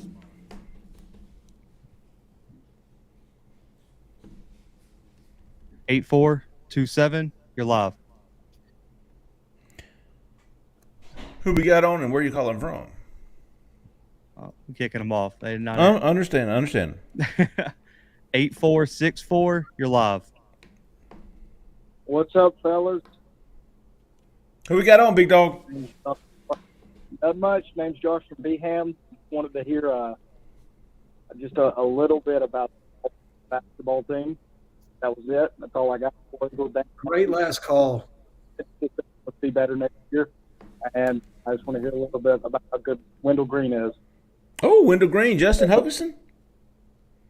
He had a good day today. He had 22 points in that game today, and they played St. Louis, who has got Yuri Collins, who was first team point guard for A-10 last year, led the country in assists last year. Fantastic point guard, one of the best point guards in the country. Yuri Collins from St. Louis, and Wendell had 22 points tonight earlier today in that win. So he had a really good game. Wendell had a good game. Wendell's just his struggles come, he's a little undersized. And so when teams kind of bum rush him and sort of tackle him a little bit, force him to give the ball up, things like that, it can be a struggle. But he found his stroke early in this game, had some nice transition opportunities. When Wendell has some opportunities and is feeling it, he's phenomenal. If against bigger physical teams, he's just going to struggle. He's going to have some limitations if he can't see over, if he can't find his way around, it could get difficult. But he did a great job today. I mean, he led them back and beat a good St. Louis team. A team that you're going to look back and St. Louis will be it's at home, but that's going to be a borderline quad 1 win. It's quad 2, I think now, but that's a borderline. That's a good tournament. It's a good win. You come down there, that'll be a good win at the end of the year. Be a top 50 win. Yeah, that's a team that took it to Memphis. I think about 3 games ago. Absolutely took it to them. So, and that's that team that won. Yeah, and that Auburn team that won the conference last year went to St. Louis and won by 4 last year. Right. So good stuff, Josh. Appreciate you, man. Last call for 7645, closing down the show. You're live. Hey, this is Brad from Birmingham. Brad, what's up from Birmingham? My first question is I just want to hear what you guys think. Yes or no question. Do you think that Hugh Freeze would be successful at Auburn? Professionally, yes. What's just successful? a yes or no question. Define successful. I would say within a couple years, every 4 years, competing for an SEC championship, consistently bringing in a top 10 to 15 class, and then on the down years, getting to 8 wins. Yes. Probably. What's your second question, Brad? Second question is about Dan Lanning. I just want to hear what you guys have to say about his resume and whether he can truly be successful and whether you think he's proven enough at this point to be successful at Auburn and to recruit against the likes of Kirby and Nick, and whether he has enough head coaching experience. And looking what he's done at Oregon this year, I know it's only 1 year and he doesn't have that much body of work, but do we really think that that is a home run hire and that he can be successful as a head coach in the SEC? Yeah, he's got everything I'm looking for in the next Auburn coach as far as I'm concerned. He's got the SEC background, the coordinator background, and to me, the 1 year at Oregon's a bonus. So he checks all my boxes. Anybody disagree? I don't. No, and I do understand. It's easier to say, what are your cons on this guy, right? I don't know. I agree that those are legit. I mean, there are. 1 year of head coaching experience at Oregon. That's it. I mean, there are things to be hesitant about with him. There are. I don't know. I kind of like his recruiting coordinator experience and his experience being in Alabama and Georgia's program almost as much as anything. But there are some hesitancies with him. Yeah, sure. I mean, he walked into a loaded roster at Oregon. He's got 1 year of coaching experience as far as that's concerned. They haven't been great defensively this year, and he's a defensive guy. So there are hesitations there, but lack of experience is obviously number one as far as that goes. But if you're trying to build a candidate as far as somebody that fits in Auburn with what they need to know from a recruiting standpoint, and like Justin said, the coaches that they've worked for, Norvell, Saban, Smart, guys that have been extremely successful in building their own programs. He's got the blueprint. It's just about applying it. Real quickly, like 2 minutes are left. Cody is having an absolute meltdown in the chat for the past hour. What connects James Franklin to Auburn, and why is he on the hot board? Because they said y'all were chasing clicks with this one because we wouldn't answer it. They thought we were avoiding it. Oh, Justin, I don't chase clicks. Keith can tell you that. Yeah, I don't do that. That would just chase clicks. Yeah. Just that we have intel that reps from both sides have spoken. That's it. And I've even been clear on that one. I don't know the seriousness of those discussions outside of I think that there's been discussions on both sides. Hey, we're interested. Hey, I'm interested. Okay, let's see. Past that, I don't know. I don't know how much. I don't know if he really, really wants the job. I don't know if Auburn. I don't know if Cohen loves him. I don't know any of that. Just that I think reps from both sides have spoken, and at this point, that makes him a candidate. Hell of a job though, there, Cody. Looks like you outkicked your coverage in that photo. Congratulations. Hey, fantastic show, everybody. We appreciate it. I don't know. That's obviously a record call-in number of callers. We had some great questions, a lot of great topics, a lot of intriguing conversations tonight on the show. We appreciate everybody. If you're not a member of Auburn Live on 3, please go give us a try. $25 will get you to next football season. It's absolutely worth it. Still of the day. Please like and subscribe to our YouTube channel, Auburn Live on 3. You're on it right now. Just hit that like and subscribe button. Hit that notifications button so you'll get all the free content immediately sent to your phone. Thanks to everybody. We really do appreciate it, man. I can't even go down all the calls. And once again, Auburn, Opelika area, Lee County, call Jessica Andrus, eXp Realty, 334-704-4442. Give her a call. Tell her we sent you, man. We appreciate everybody once again. For Justin, for Jhead, for Keith, for Zach in the back who came to the front, I'm Jeffrey Lee. Y'all stay out of the left lane.